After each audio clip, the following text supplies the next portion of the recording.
আরে ভাই সুরেশ, আজকে আমার কপালটা একেবারে সোনা কপাল। জালটা ফেলতে না ফেলতেই কতগুলো তরতাজা মাছ উঠে এসেছে। যাই জলদি বাড়ি যাই, গিন্নির হাতের মাছ ভাজা খাবো। বন্ধুরে, তুই তো ভালোই ভালোই এতগুলো মাছ পেয়ে গেলি, আর আমার কপালটা দেখ, একটা মাছেরও কোনো দেখা পাচ্ছি না। আজকের দিনটা যে কিভাবে চলবে আমার কে জানে, উপরওয়ালাই জানে। ওমন মাঝে মধ্যে ফুটা কপাল আমারও থাকে, বুঝেছিস? এক কাজ কর, এখন তো দুপুর হয়ে গেছে, এখন বাড়ি ফিরে যাই চল। খাবার দাবার খেয়ে বিকালবেলা না হয় তুই আবার মাছ খুঁজতে আসিস, কেমন?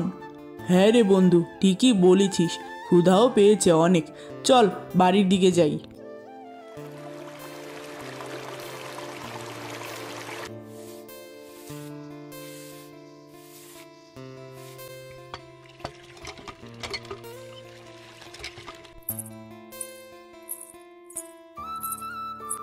সকাল গড়িয়ে দুপুর হয়ে এলো, মানুষটা তো এখনো মাছ ধরে ফিরেই এলো না। কখন আসবে আর আমি কখনই বা রান্নাটা চাপাবো, উপরওয়ালাই জানে। এই তো তোমার নাম করতে করতেই তুমি চলে এলে, তবে তোমার জালটা খালি কেন? আর বলো না বউ, সকাল থেকে এত চেষ্টা করেও একটা মাছও জালের মাঝে তুলতে পারলাম না। এখন ভাবছি খাবার খেয়ে এরপর বিকালে আবার যাব, বুঝেছো? এ মা, এ কি বলছো তুমি? একটা মাছও আনতে পারোনি? ঘরে তো খাবার দাবার কিচ্ছু নেই, রাতের কটা বাসি ভাত পড়ে আছে, তুমি কি খাবে দুপুরে? আজকের দিনের মতো বাসি ভাত খেয়েই চালিয়ে নিতে হবে আর কি। হ্যাঁ গো, শুনছো? দেখতে দেখতে কিন্তু বৈশাখ মাস চলে এলো, ঝড় তুফানের মৌসুম। এই মৌসুমে কিন্তু এভাবে নদীর ধারে মাছ ধরতে যাওয়া যাবে না। হ্যাঁ বউ, আমিও তাই ভাবছি। এই বৃষ্টি বাদলার দিন মাছ ধরার কাজ বাদে অন্য একটা কাজ আমায় খুঁজতে হবে।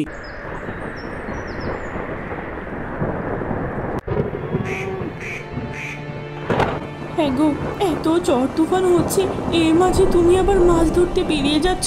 আজকে না হয় না যাও। বউ, আমাদের মতো গরিব জেলেদের প্রাণের মায়া করলে যে হয় না। প্রাণের মায়া করলে আমাদের পেটের খাবার কে জোগাড় করে দিবে বউ? আমি যাচ্ছি। হ্যাঁ গো, সাবধানে যাও। আর দেখো, আবহাওয়া যদি বেশি খারাপ হয় বাড়ি ফিরে এসো, সবার আগে তো জীবন নাকি।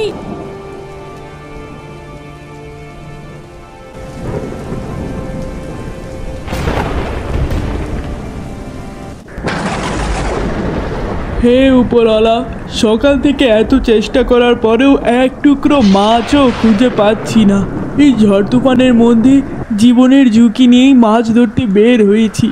দয়া করে একটা দুটো মাছ আমার জালে ফেলো ঈশ্বর, না হলে যে আজ না খেয়ে থাকতে হবে। তখনই সুরেশ দেখতে পায় নদীর জলে ফুটফুটে ছোট বাচ্চা ভেসে আসছে।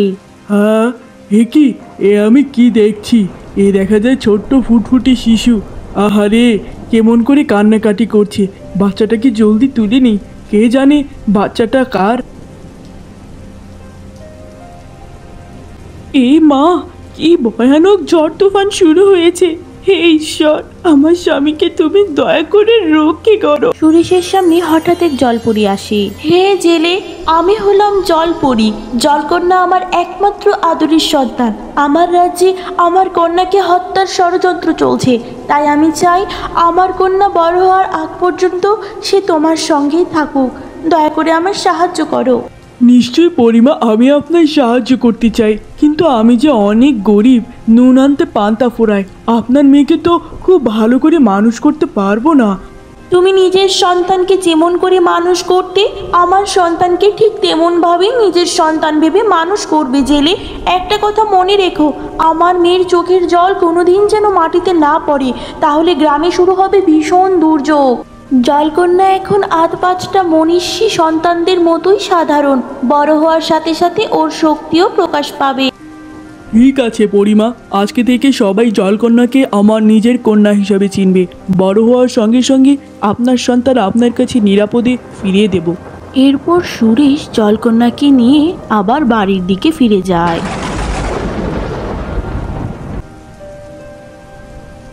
দেখো বউ, দেখো এই কাকে নিয়ে এসেছি আমাদের ঘরে। এ কি? এই সন্তানটি কার?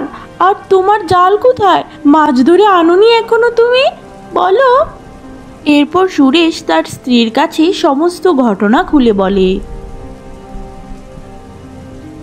কি বলছো? তার মানে এই মেয়ে কোনো সাধারণ মেয়ে না, ও হলো জলপরীর কন্যা, জলকন্যা। এই অসাধারণ মেয়েকে আমরা আমাদের এই গরিব ঘরে কেমন করে রাখবো গো? আমাদের নিজের সন্তান থাকলে যেমন করে মানুষ করতাম, ওকে আমরা ঠিক সেমনভাবেই মানুষ করব বউ। বিধাতার কাছে কত চেয়েছি, বিধাতা যেন আমাদের ঘরে একটা ফুটফুটে সন্তান দেয়। অবশেষে বিধাতা আমাদের প্রার্থনা শুনেই নিল বউ। ও যে কয়দিন আমাদের সাথে আছে, ওকে আমরা খুবই ভালোবাসবো। এরপর থেকে জেলে ও তার বউ জলকন্যাকে অনেক ভালোবেসে পালতে থাকে।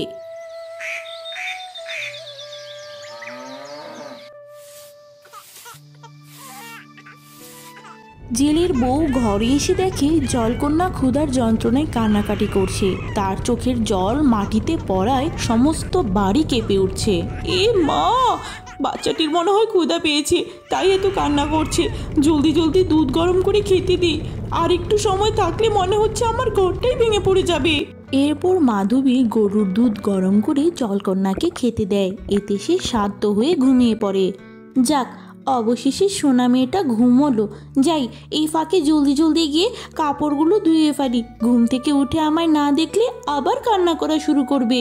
এরপর জেলের বউ পুকুর ঘাটে কাপড় কাচতে চলে যায়। সেখানে প্রতিবেশী মিনতির সাথে দেখা। কি গো দিদি, কতদিন পর ঘাটের পাড়ে এলে? এখন তো আর আগের মতো বাড়ির বাইরে বেরই হও না, এত কি কাজে ব্যস্ত থাকো শুনি?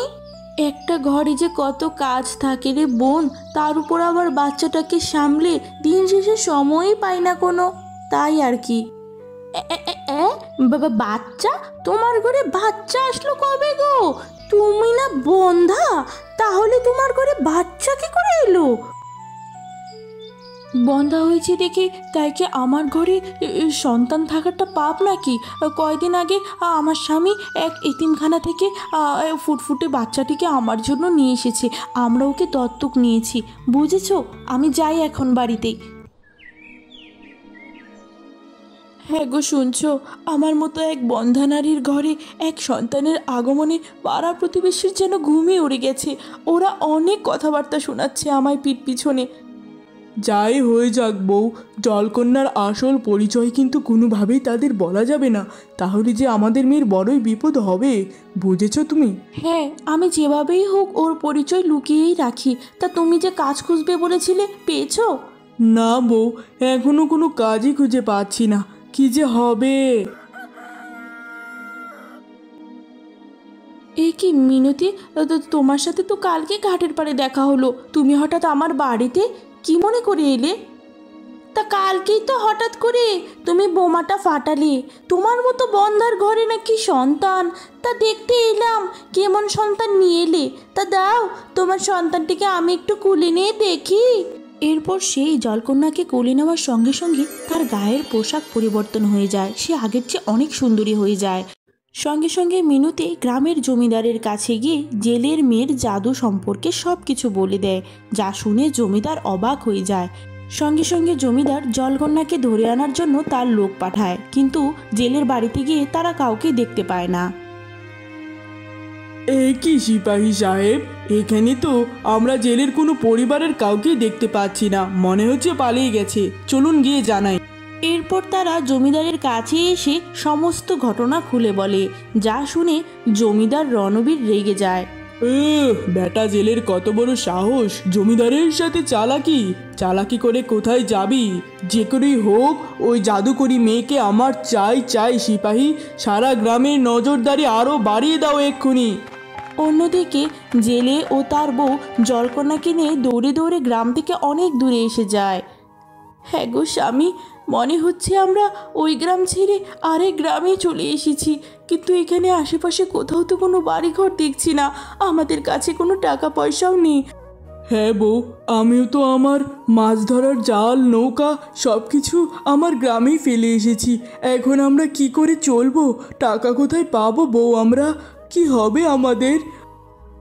আমাদের না হয় যাতাভাবে চলে যাবে, এই ছোট বাচ্চাটিকে আমরা কি করে খাওয়াবো? সঙ্গে সঙ্গে ছোট্ট জলকন্যা জাদু বলে তাদের সামনে একটি বাড়ি তৈরি করে দেয়। এই কি স্বামী, আমাদের মেয়ে আমাদের কষ্ট দেখে আমাদের জন্য বাড়ি তৈরি করে দিল, কিন্তু ও তো ছোট, ওর কাছে তো এখন শক্তি আসার কথা নয়, তাহলেও কেমন করে পারছে এইসব করতে? আমায় বলুন না আপনি। আসলে ও তো জলপরীর সন্তান, সেই জন্য অনেক ছোট থাকা সত্ত্বেও জন্মগতভাবে কিছু শক্তি ওর কাছে রয়েই গেছে বউ। এখন থেকে এই বাড়িতেই আমরা সুখে শান্তিতে বাস করব। মারে, এই হতভাগের ঘর আলো করে তুই যে আমার কাছে এলি, তোর সাথে থাকতে থাকতে আমার যে অনেক অভ্যাস হয়ে যাচ্ছে রে মা। কিছুদিন পর তুই বড় হলে জলপুরি যখন তোকে নিয়ে যাবে, আমি তোকে ছাড়া কেমন করে থাকবো? বাড়িতে কেউ আছো? আমার দুটো খেতে দাও গো, ক্ষুধায় যে মরে যাচ্ছে। তুমি কে গো বুড়িমা? এই অবেলায় আমায় ডাকছো কেন? মারে, আমি যে হতভাগী, আমি যে ক্ষুধার যন্ত্রণায় লোকের বাড়ি বাড়ি ভিক্ষা করছি, কেউ খেতে দিচ্ছে না, দুটো খেতে দে রে মা, আমি যে ক্ষুধায় মরে যাচ্ছি রে মা। আহা গো বুড়ি, কি কষ্ট তোমার, একটু বিশ্রাম করো, আমি দিচ্ছি। এরপর মাধবী খাবার আনতে রান্নাঘরে যায়। হে ঈশ্বর, বুড়িমার কষ্ট দেখে খাবার দিব বলে তো দিলাম, কিন্তু ঘরে তো উনার খাওয়ার জন্য শুধুমাত্র এই রাতের বাসি ভাতটুকুই পড়ে আছে, যাই এটাই খেতে দেই। এরপর সেই বৃদ্ধা পেট ভরে সমস্ত খাবার খেয়ে নেয়। মারে, ক্ষুধায় মনে হচ্ছিল মরেই যাব, তুই যে খেতে দিলি তোকে অনেক ধন্যবাদ। এই সন্তানটিকে তোর নাকি রে মা? হ্যাঁ গো বুড়িমা, ও আমার মেয়ে, ওর নাম জলকন্যা। আহারে, তোর মেয়েকে দেখে আমার নাতিনের কথা মনে পড়ছে। আমারও এমন ফুটফুটে একটা নাতিন আছে। ছেলে আর ছেলের বউ সে নাতিনটাকে একটু ছুঁয়েও দেখতে দিল না, বাড়ি থেকে দিল তাড়িয়ে। ওকে একটু কুলে নিতে দিবি রে মা? নিশ্চয় বুড়িমা, কেন নয়, ওকে তুমি নিজের নাতিনের চোখে দেখতে পারো। এরপর সেই বৃদ্ধা জলকন্যাকে কোলে নেওয়ার সঙ্গে সঙ্গে চমৎকারীভাবে বৃদ্ধার শরীরের সমস্ত রোগ ভালো হয়ে যায়। তার বয়স অর্ধেক কমে গিয়েছিল। নিজের এমন পরিবর্তন দেখে বৃদ্ধা আকাশ থেকে পড়ে। এ কি রে, এ আমি কি দেখছি? তোর মেয়ে তো কোনো সাধারণ মেয়ে নয় রে মা, তোর মেয়ে যে আমার বয়স অর্ধেক কমিয়ে দিয়েছে, শরীরে যে অন্যরকম জোর পাচ্ছি। অবশেষে একটু লোকের বাড়ি খেটে খুঁটে দুবেলা খাবার জোগাতে পারবো রে মা। তোর মেয়ের খেয়াল রাখিস রে মা, খুবই শুভ মেয়ে। নিশ্চয়ই বুড়িমা, আমার মেয়ের আমি খেয়াল রাখবো। দয়া করে এই খবরটি তুমি গ্রামে আর কাউকে দিও না। সারাদিন ধরে বাইরে কাজকর্ম খুঁজে খুঁজে দুপুরে একটু খেতে এলাম, হাঁড়ি পাতিল সব খালি পড়ে আছে কেন বউ? খাবার কই? আর বলো না গো, এক অসহায় বুড়ি মহিলা খাবার খেতে এসেছিল, তাকে বেঁচে থাকা খাবারটুক দিয়ে দিয়েছি গো।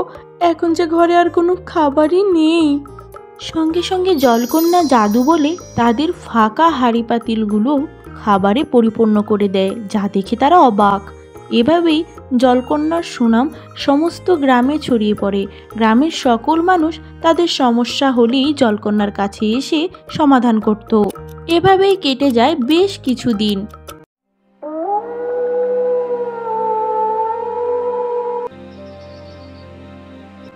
ভাবা যায় মা, ওই গরিব জেলের ঘরে কি আশ্চর্যপূর্ণ একটি মেয়ে ভগবান দিয়েছে।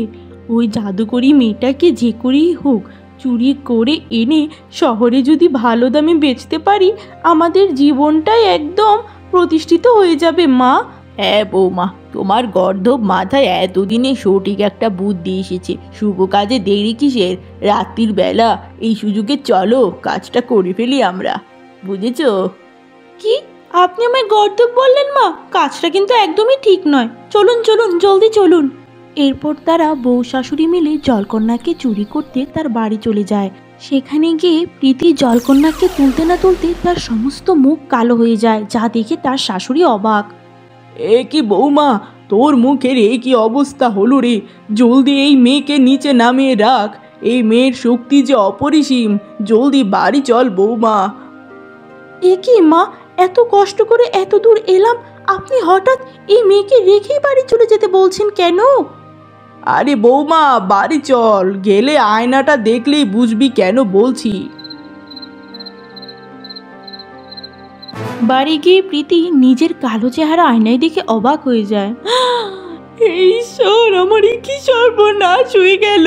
আমি ওই জেলের মেয়েকে ছাড়বো না, কালই যাবো রাজার কাছে।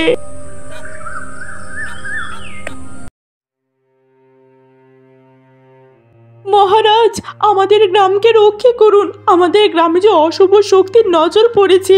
জেলে সুরেশের একমাত্র মেয়ে যে ভয়ানক জাদু শক্তি জানে। জাদু শক্তি দিয়ে দেখেন মহারাজ, বিনা দোষে আমার মুখের কি দশা করেছে। কি কি বলছো তুমি প্রীতি? আমার রাজ্যে সুরেশ নামে তো কোনো জেলে ছিল না। এ আবার কোন জেলে? আমায় বলো বলো। মহারাজ, এই জেলে আমাদের গ্রামের নয়। এই জেলে পাশের গ্রাম থেকে আমাদের গ্রামে উড়ে এসে জুড়ে বসেছে। তারা তাদের মেয়ের মাধ্যমে জাদু করে গ্রামের সকল মানুষদের ক্ষতি করতে চাইছে। দয়া করে ওদের এক্ষুনি বন্দি করুন। ওদের ওই মেয়েকে মৃত্যুদণ্ড দিন মহারাজ। প্রণাম নেবেন মহারাজ। ছোট মুখে বড় কথা বলতে এখানে এলাম। এই মেয়েটি যেই শিশুটিকে অশুভ বলে দাবি করছে, সেই শিশুটি মোটেও অশুভ নয়, আমি নিশ্চিত রূপে আপনায় বলছি। বরঞ্চ সেই শিশুটি আমাদের গ্রামের জন্য, এই রাজ্যের জন্য ভীষণ শুভ একজন শিশু। কিন্তু বুড়ি দাসী, তুমি এই কথা এত নিশ্চিন্ততার সাথে কি করে বলতে পারছো? তোমার কাছে কি কোনো প্রমাণ আছে যে সেই শিশুটি শুভ? যদি থাকে তাহলে আমায় বলো, নতুবা আমার কিছু করার নেই। অবশ্যই মহারাজ, আমি নিজেই তো তার জলজ্যান্ত উদাহরণ এবং প্রমাণ। আজকে আমি এইভাবে দু পায়ে ভর করে দাঁড়িয়ে আছি। আপনার প্রাসাদে কাজ করে নিজের পেট চালাতে পারছি শুধুমাত্র ওই ফুটফুটে শুভ শিশুটির জন্য। ওই শিশুটির জাদু দ্বারাই আমি এমন সুস্থ হয়ে গেছি। নতুবা আমার ছেলে আর ছেলের বউ তো আমায় কবেই বাড়ি থেকে তাড়িয়ে দিয়েছিল মরার জন্যে। মহারাজ, এই বৃদ্ধা ওই অশুভ মেয়ের দলের লোক। ওর কথা বিশ্বাস করবেন না আপনি। কার কথা বিশ্বাস করব, কার কথা বিশ্বাস করব না, সেটা সময়ই বলে দিবে। তোমাদের মধ্যে যে মিথ্যেবাদী প্রমাণিত হবে তাকে কঠিন শাস্তি দিব। এরপর সেনাপতি জেলে ও তার সমস্ত পরিবারকে প্রাসাদে ধরে নিয়ে যায়। তুমি তাহলে সেই জেলে সুরেশ, যে এই ছোট্ট মেয়েটির মাধ্যমে জাদু করে আমার রাজ্যের মানুষদের ক্ষতি করছো? ছি ছি ছি ছি, দেখলে তো বোঝাই যায় না। মহারাজ, আপনি এসব কি বলছেন? আমাদের কলঙ্ক থাকতে পারে, আমাদের এই ছোট্ট মেয়েটির কোনো কলঙ্ক নেই মহারাজ। বিশ্বাস করুন আমাদের কথা। হ্যাঁ মহারাজ, আমাদের সন্তান গ্রামের সকল মানুষদের সবসময় উপকার করে, কোনো দিন কোনো ক্ষতি করে না। আমাদের মেয়ে শুভ মহারাজ। শুভ কিনা অশুভ সেটা তখনই প্রমাণ হবে। আমার স্ত্রী বহু বছর আগেই ডাইনির অভিশাপে অসুস্থ হয়ে বিছানায় মৃত্যুর সাথে লড়াই করছে। তোমাদের মেয়ে যদি আমার স্ত্রীকে সুস্থ করে তুলতে পারে তবেই বুঝবো তোমাদের মেয়ে শুভ। তাহলেই তোমাদের আমি ছাড়ব, নতুবা তোমাদের আমি শাস্তির ব্যবস্থা করব। বুঝেছো কি বলেছি? ঠিক আছে মহারাজ, কোথায় আছে আপনার স্ত্রী? আমাদেরকে সেখানে নিয়ে চলুন। এরপর মহারাজ জেলে ও তার পরিবারকে তার স্ত্রীর কক্ষে নিয়ে আসে। সঙ্গে সঙ্গে জলকন্যা তার জাদু দ্বারা মহারাজের স্ত্রী কলাবতীকে আগের মতো সুস্থ করে দেয়। হ্যাঁ, তার মানে দাসী বুড়ি সত্যি কথা বলছিল। এই মেয়ে আমাদের রাজ্যের জন্য ভীষণই শুভ। আমার স্ত্রী অবশেষে সুস্থ হলো। এরপর মহারাজ মিথ্যেবাদী প্রীতিকে কারাগারে নিক্ষেপ করে। মহারাজ, এখন তো আপনার সকল যাচাই বাছাই হয়ে গেছে। দয়া করে এবার অনুমতি দিন, আমরা আমাদের বাড়ি ফিরে যেতে চাই মহারাজ। তোমার শুভ সন্তানের কারণে প্রায় এক যুগ পর ডাইনির অভিশাপ পেরিয়ে আমি এই সংসারে ফিরতে পেরেছি, আর তোমরা এখন চলে যাচ্ছ? রানীমা, দীর্ঘ বেশ কিছুদিন যাবৎ আমি একটা কাজ খুঁজছি, কোনোভাবেই কাজ পাচ্ছি না। সেই কাজ খোঁজার জন্যই যে এখন আমাদের যেতে হবে। কাজ ছাড়া যে আমরা না খেয়ে মরে যাব। যাদের সন্তানের কারণে আমি আমার রানীকে ফিরে পেয়েছি, তারা কি না কাজের অভাবে না খেয়ে মরে যাবে? সেটা কি করে হয়? তোমরা কোথাও যাবে না, এখন থেকে এই প্রাসাদেই তোমরা থাকবে। জেলে সুরেশ, আজকে থেকে তোমায় আমার প্রাসাদের বাগান রক্ষকের কাজটা দিলাম। বেশ ভালো মাইনে দেওয়া হবে তোমায়, চিন্তা করো না, নিজের প্রাসাদ মনে করবে। মহারাজ, মহারাজ, আপনার জয় হোক মহারাজ, এই ঋণ শোধ করার মতো নয়। এরপর থেকে সুরেশ প্রাসাদের বাগান দেখাশোনা করত। এভাবেই সুরেশ তার স্ত্রী এবং জলকন্যাকে নিয়ে সুখে বাস করতে থাকে। দেখতে দেখতে ছোট্ট জলকন্যা 7 বছরের হয়ে যায়।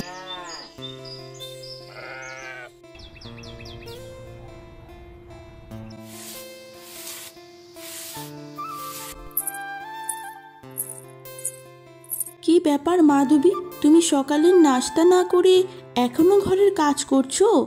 আসলে ঘরের মধ্যে অনেক ময়লা ছিল তো রানীমা, তাই ভাবলাম যে ঘরটা পরিষ্কার করে তারপর না হয় খাই। আরে এটা কোনো কথা? এত বেলা হয়ে গেল এখনো খাচ্ছ না? যাও যাও যাও, আগে খাবার খাবে তারপর কাজ। আর জলকন্যা কোথায়? আর বলবেন না রানীমা, মেয়েটাকে নিয়ে আর পারি না। সারা দিন শুধু খেলাধুলা, খাবার দাবার খাওয়ার কোনো নামই নেই জানেন। ও মামা, তুমি আমায় কেন ডাকলে? আমি তো একটু খেলাধুলা করছিলাম, আমার তো খেতে ইচ্ছাই করছে না। সারা দিন খাওয়া দাওয়া বাদ দিয়ে এভাবে যদি খেলাধুলা করিস, শরীর তো অসুস্থ হয়ে যাবে নাকি? চুপচাপ এখন খাবার খা বললাম। ও মাম্মা, আমি খাবার খাবো এক শর্তে। আজকে খাবার খাওয়ার পর তুমি আমায় নদীর ধারে কাগজের নৌকা ভাসাতে দিবে। ঠিক আছে বাবা, ঠিক আছে, যা বলবি তাই হবে। এবার খাবারটা খা তো, যত জ্বালা।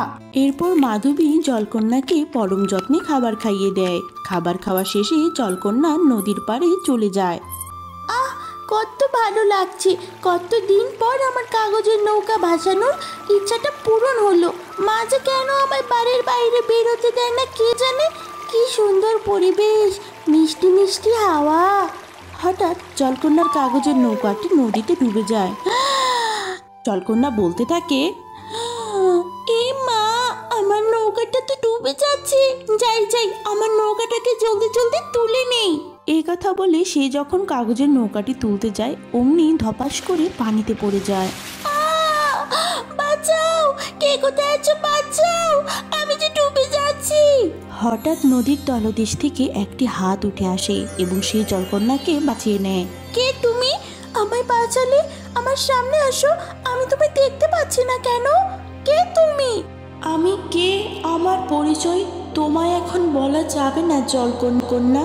তবে এইটুকু জেনে রাখো, তুমি আমার এমন একজন যার সাথে আমার সারা জীবনের বন্ধন।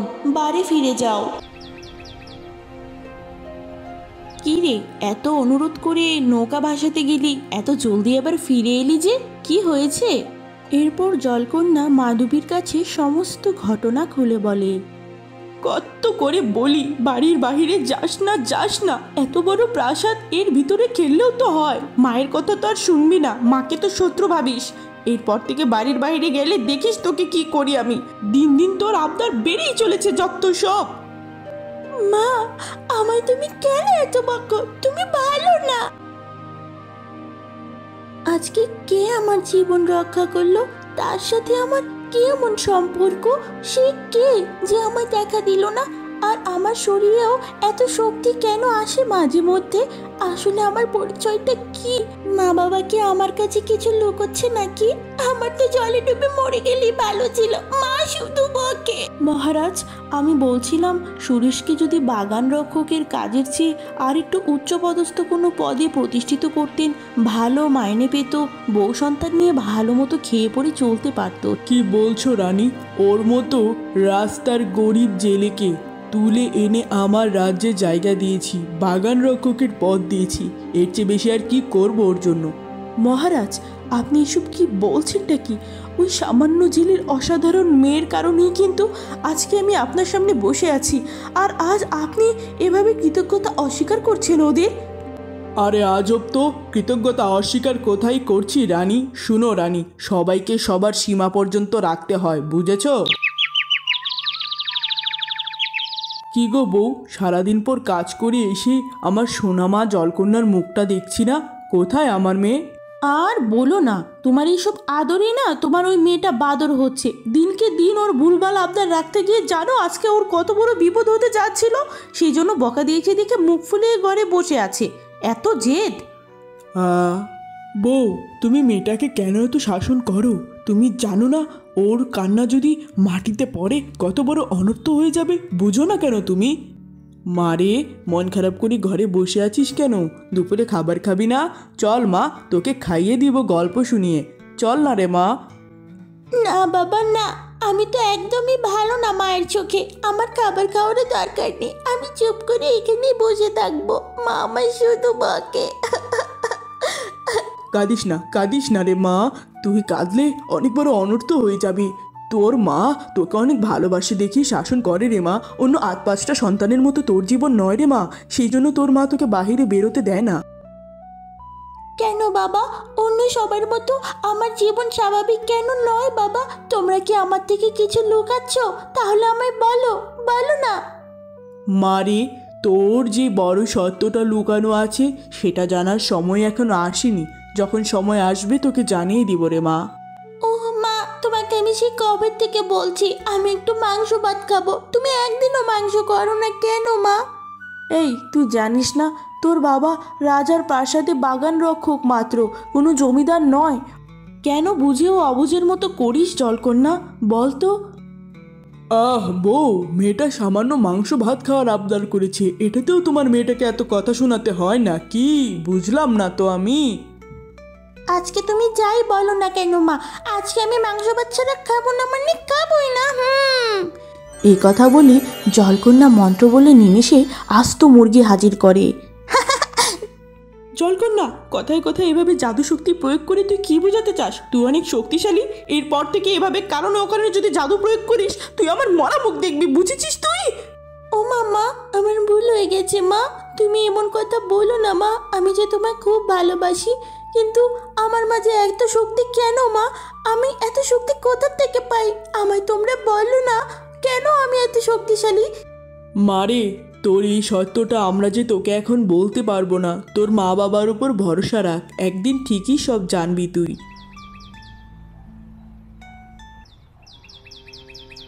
আহা গো, কতদিন হলো, কত বছর পেরিয়ে গেল, বউটার মুখটা দেখি না। রাজার কারাগারে বন্দি হয়ে আছে, কবে যে দেখতে পাবো কে জানে।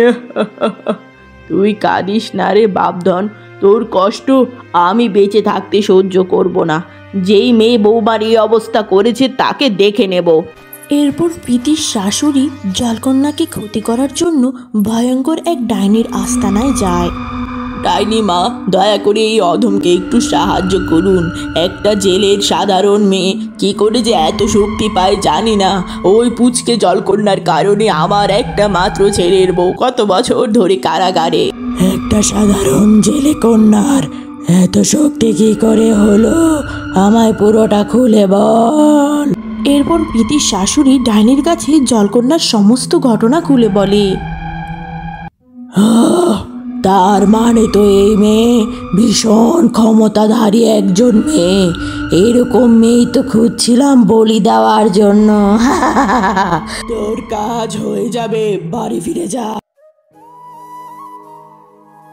বাবা, ও বাবা, মা তো এখন কাজ করছে, আমি একটু কাগজের নৌকা বাসাতে যাই। মারে, এই নৌকা ভাসাতে গিয়ে একদিন তুই মরতে মরতে বেঁচেছিস। আর যাস না মা, তোর মা জানলে খুব কথা শোনাবে। ঘরেই থাক রে মা। মা তো কাজ করছে, তুমি না বললে কেমন করে জানবে? দয়া করো বাবা, আজকে শেষবারের মতো যাই না বাবা। ঠিক আছে মা, তাড়াতাড়ি যা, জলদি ফিরে আসিস কিন্তু। এরপর জলকন্যা কাগজের নৌকা ভাসাতে বেরিয়ে যায়। চলার পথে সে হঠাৎ গাছতলে এক বৃদ্ধাকে দেখতে পায়। ও বুড়িমা, তুমি অমন করে কাঁদছো কেন গো? কি হয়েছে তোমার, আমায় বলো। মারে, আমি যে হতভাগী, আমার যে দুকুনে কেউ নেই। এই শেষ সময়ে আমার শরীরে এক ভয়ানক রোগ বাসা বেঁধেছে, যে রোগে আমি খুব শীঘ্রই মরে যাব। আহা গো বুড়িমা, তোমার কত দুঃখ গো। তুমি চিন্তা করো না, আমার কাছে শক্তি আছে, সেই শক্তি দিয়ে আমি তোমায় সুস্থ করে তুলবো, কেমন? এই কথা বলে জলকন্যা যেই সেই বৃদ্ধার দিকে এগোতে যায়, সঙ্গে সঙ্গে সেই বৃদ্ধা তার রূপ পরিবর্তন করে তার আসল রূপে ফিরে আসে। সে ডাইনির রূপ ধারণ করে। বাঁচাও, ডাইনি আমায় তুলে নিয়ে গেল, বাবা মা। পুচকে মেয়ে, যতই চিৎকার কর, আমার এই আস্তানা থেকে তোকে আর কেউ বের করতে পারবে না। আগামী 2 দিন পর চন্দ্রগ্রহণের দিন তোকে আমি বলি দিব। তুই আমার কিচ্ছু করতে পারবি না দুষ্টু ডাইনি। আমি আমার শক্তি দিয়ে তোর এই খাঁচা ভেঙে তোকে শেষ করে দিব, দেখিস তুই। আমার এই জাদু খাঁচার ভিতর তোর কোনো শক্তি কাজ করবে না। আমার মনটা কেমন যেন করছে, মনে হচ্ছে আমার আদরের মেয়ে জলকন্যা কোনো বিপদে পড়েছে, অনেক কষ্ট পাচ্ছে, ওকে রক্ষা করতে হবে।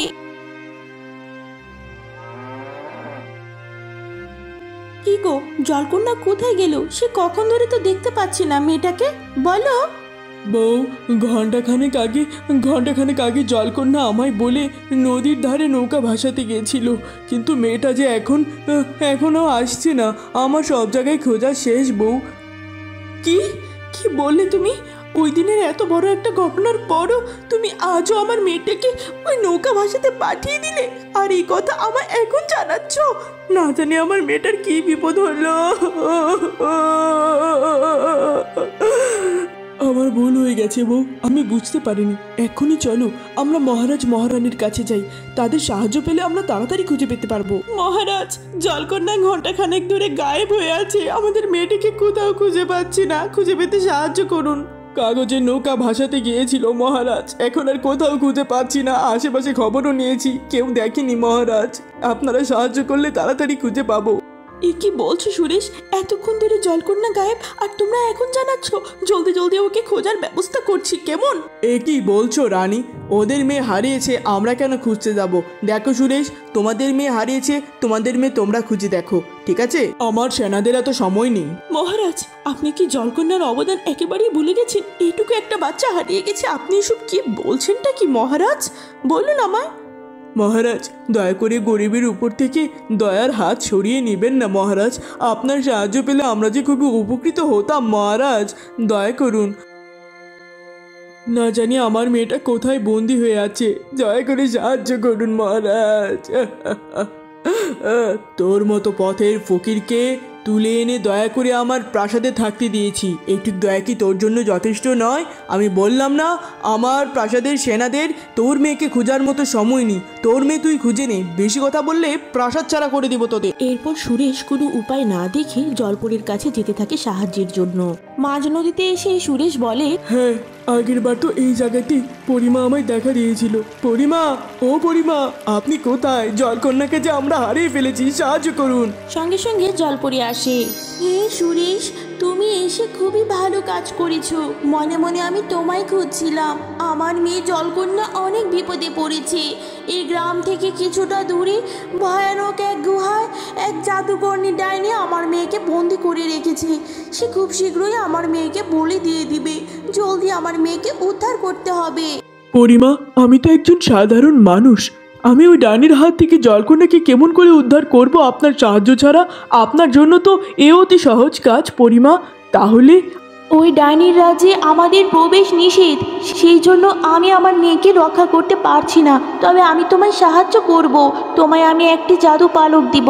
সে পালকে করে তুমি ডাইনির রাজ্যে পৌঁছাতে পারবে ঠিকই। তবে সেই ডাইনিকে হত্যার জন্য প্রয়োজন একজন সৎ বিধবা নারীর হাতের রক্ত, যা তৈরি করে দিবে ওই ডাইনিকে হত্যা করার জন্য এক জাদুকরীর চূড়া পাথর। এ কি বলছেন পরিমা?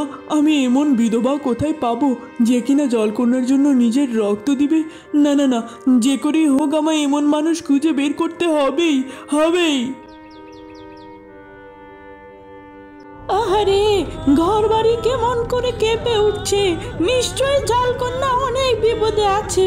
হে ঠাকুর, মেয়েটিকে তুমি রক্ষা করো। তখনই সুরেশ ঘরে আসে। এই তো বাবা, সুরেশ ফিরে এসেছে। কি বাবা, কোনো কি উপায় পেলে? হ্যাঁ গো, চুপ করে আছো কেন? বলো না, জলকন্যাকে খুঁজে পাওয়ার কোনো উপায় পেয়েছো কি? এরপর সুরেশ তাদের কাছে জলপরীর বলা সমস্ত ঘটনা বলতে থাকে। এ কি বলছো? আমরা এমন মানুষ কোথায় পাবো যে কিনা আমাদের মেয়েকে নিজের রক্ত দিয়ে রক্ষা করবে? তার মানে কি আমরা কোনোদিন আমাদের মেয়েকে রক্ষা করতে পারবো না? জলকন্যা, এমন মানুষ তো তোদের চোখের সামনেই। তোরা কি ভুলে গেছিস আমিও যে এক বিধবা? আমি আমার রক্ত দিয়ে জলকন্যাকে ফিরিয়ে আনার চুনা পাথর তৈরি করব। তোরা চিন্তা করিস না। এই কি করে হয় বুড়িমা? তুমি এই বৃদ্ধ বয়সে জলকন্যার জন্য নিজের গায়ে রক্ত দিতে চাইছো? না না না, আমি এমন স্বার্থপরতা কেমন করে করতে পারি? এমনিতেই তো তুমি কত অসুস্থ থাকো বলো। ওই শুভমের জন্যই আজ আমি আগের থেকে কতটা সুস্থ হয়ে রাজদরবারে কাজ করে নিজের পেট চালাতে পারছি। আর আজ সেই মেয়ের বিপদে আমায় এটুকু সাহায্য করতে দে রে বাবা, আমায় আটকাস না। এটুক করলে যে নিজেকে বড়ই ধন্য মনে হবে। এরপর বৃদ্ধার ত্যাগের দ্বারা চুনাপাথর তৈরি হয়। সুরেশ সেই পাথর নিয়ে জাদুর পালকে করে ডাইনির রাজ্যে গিয়ে পৌঁছে যায়। হাঁটতে হাঁটতে সুরেশ জলকন্যাকে দেখতে পায়। বাবা, তুমি আমায় খুঁজে পেয়েছো বাবা? তুমি এখানে কেন এসেছো? ওই ডাইনি তোমায় দেখলে মেরে ফেলবে, আর আমার এই ডাইনির কাছে কোনো শক্তিও কাজ করছে না। তুমি ফিরে যাও। মারে, এই যে দেখ, এই চুনা পাথর দিয়ে ওই ডাইনিকে আমি শেষ করে দিব। ওই ডাইনি তোর আমার কিচ্ছু করতে পারবে না মা। ওই ডাইনি কোথায় আছে আমায় বল। এমন সময় ওই ডাইনি পাশের গুহায় গিয়ে ঘুমায়। তুমি এই সুযোগে ওকে শেষ করে দাও বাবা। সাবধানে বাবা। ঠিক আছে মা, আমি যাচ্ছি, তুই থাক। এরপর সুরেশ ডাইনির কাছে যায়। দুষ্টু ডাইনি, আমার মেয়েকে বন্দি করে নাক ডেকে ঘুমাচ্ছিস? এখন দেখবি নরকের যন্ত্রণা কেমন হয়। এরপর চুনাপাথর ডাইনির গায়ে লাগানোর সঙ্গে সঙ্গে সমস্ত শরীরে আগুন ধরে যায়। বাঁচাও, মরে যাচ্ছি, জ্বলে যাচ্ছি। সঙ্গে সঙ্গে সুরেশ জলকন্যাকে নিয়ে ডাইনির আস্তানা থেকে বেরিয়ে যায়। ও মামা, আমার ভুল হয়ে গেছে। আজকের পর থেকে তোমায় না বলে আমি কোথাও যাব না মা। ও মা, তুমি কেঁদো না মা, তোমার কথা আমার খুব মনে পড়েছে জানো মা। ও মা, আর কোনোদিন আমায় ছেড়ে কোথাও যাস না জলকন্যা। তোকে ছাড়া যে আমি বেঁচে থেকেও মরে যাব রে মা, আমার সোনা মা। হ্যাঁ, বউ যে জলকন্যাকে ছাড়া এতটা অসুস্থ হয়ে গেছে। জলকন্যাকে যখন জলপরীর কাছে ফিরিয়ে দিব, তখন বউয়ের অবস্থা কি হবে? হায় ঈশ্বর। সেদিন রাত্রেবেলা সুরেশ নাক ডেকে ঘুমাচ্ছিল। হঠাৎ সুরেশ, কথা মতো আমার মেয়ে বড় হওয়ার সঙ্গে সঙ্গে আমায় ফিরিয়ে দেওয়ার কথা ছিল। তোমরা সেই কথা ভঙ্গ করে জলকন্যার বিপদ ডেকে আনছো। কি আমি কি স্বপ্ন দেখলাম? না না না, এই হতে পারে না। তুমি এসব কি বলছো? কত কষ্টের পর মেয়েটাকে কাছে পেলাম, এখনই আবার জলপরীর কাছে ফিরিয়ে দিতে বলছো? আর কটা দিন থাকুক না গো। বউ, জলকন্যাকে আমাদের তো ফিরিয়ে দেওয়ারই কথা ছিল। ও যে আমাদের সন্তান নয়। জলকন্যা তার মায়ের কাছে, তার রাজ্যেই নিরাপদ। আমাদের কাছে থাকলে ওর আবারও বিপদ হতে পারে। বউ, তুমি কি সেটা চাও আমাদের জন্য জলকন্যার বিপদ হোক? বলো বউ, বলো। না না না না, আমি চাই না আমার স্বার্থের জন্য আমার জলকন্যার কোনো বিপদ আসুক। চলো আমরা পরীর কাছে ফিরিয়ে দিয়ে আসি।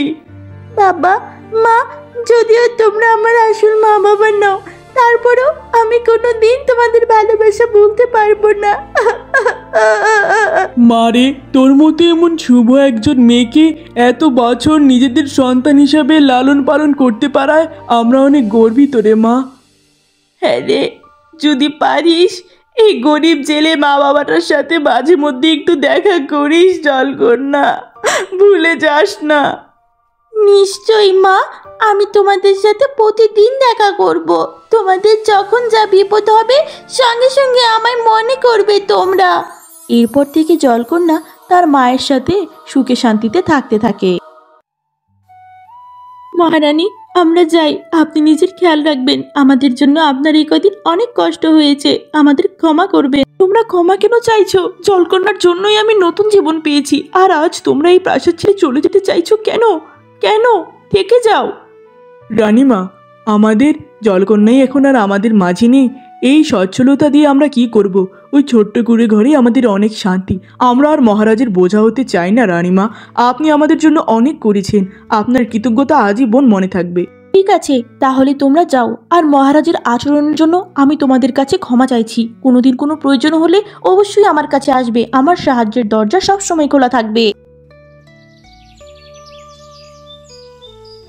পর থেকে সুরেশ ও তার বউ গ্রামের ছোট্ট একটি কুটিরে সুখে শান্তিতে থাকতে থাকে। যখনই তাদের জলকন্যার কথা মনে পড়তো, তারা সমুদ্র পাড়ে জলকন্যার সাথে মন ভরে দেখা করত।